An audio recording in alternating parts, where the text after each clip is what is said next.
Hi fans, good day wherever you're watching me from. My name is Olushina Bolariwa Diroya. Thank you for joining us again, quite a long time. Yes, we have gone to re-strategize to make sure that at least you enjoy this program better. And I wouldn't want to start without wishing you Happy New Year. And my prayer for each one of you this year is that you're going to reap abundantly. And this year is a year of harvest for you and your family. So join us again at Diroya TV to enjoy the marital program.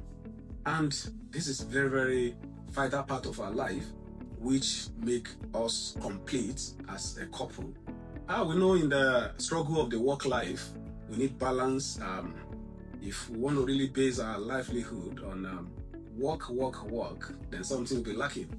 And this is a university unpaid for to train us to encourage us, to give us a detailed information that will actually give us enough details about how we live together with our spouse.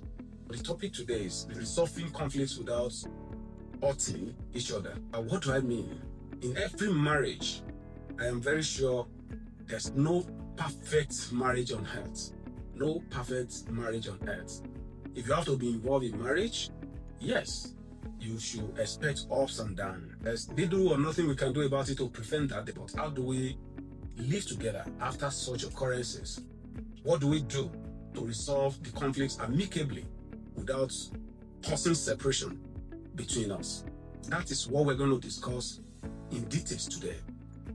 Before we move forward, I would like you to see this program as a tool that you can use to promote love and harmony, longevity in the family. So you have to give it a priority. You can't watch this program alone. You have to send it to your wife. Perhaps some things that I'll be mentioning in this program resonate with you, or that is the cause of the misunderstanding in your own family. I hope this program will resolve them amicably. First point is control your emotion before the conversation. How do I mean about this? Yeah, as an husband and wife, you have a critical issue to resolve. The first thing you have to do for you to get that conflict resolved is to put your emotion aside. Some, especially our women, our ladies, our mothers, you know that they are overwhelming with emotion in any situation. And it is just because of the emotion they put first that will make this issue critical or more expanding more than necessary. If you genuinely want that issue resolved, which means that emotion should not set in.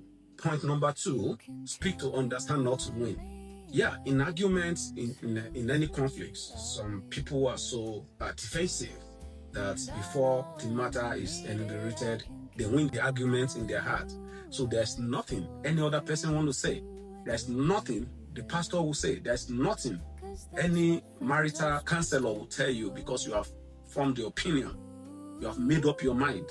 So if you are the type who concede winning perception before the conflict is resolved, then there's no point going into resolving the conflict. You escalate this issue even more than how it was, because it will blindfold you not to see the truth, the reality in it. In every conflict, it takes 2 people to tango, which means the first person and the second person, and both of you have the share of responsibility of this fault. Another thing I want to quickly mention is assumption.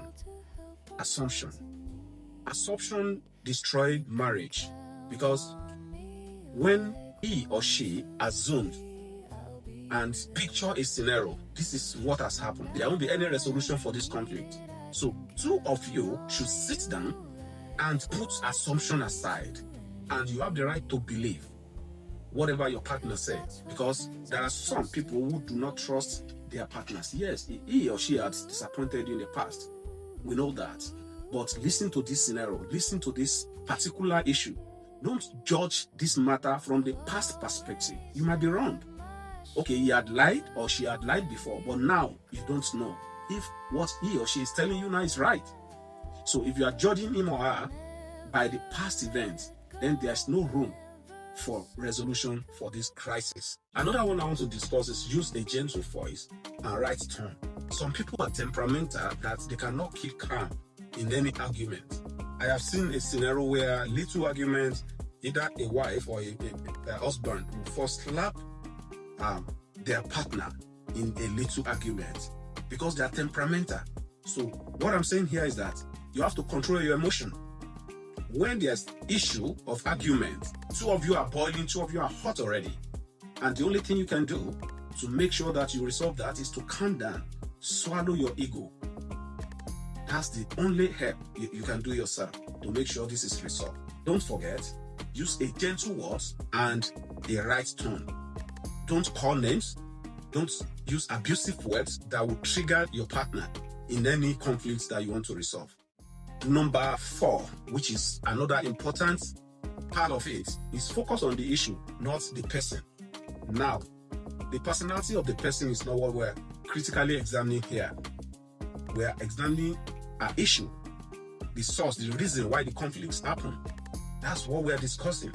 You are not going to be judgmental. You are not going to be, you're not going to focus this person on his background, because those are the words that will trigger a partner, and worsen the situation.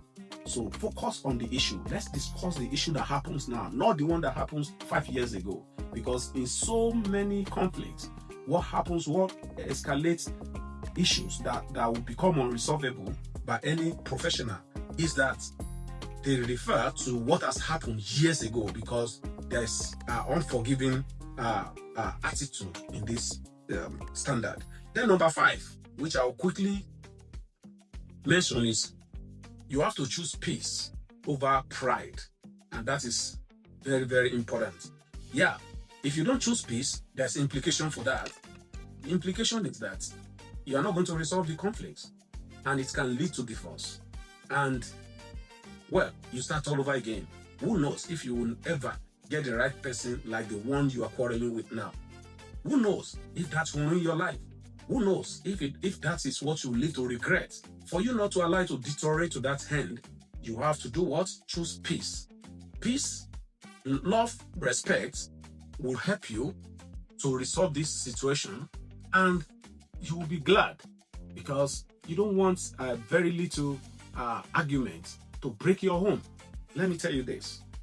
Issue of conflict is just like a matches that you strike and throw it on a carpet.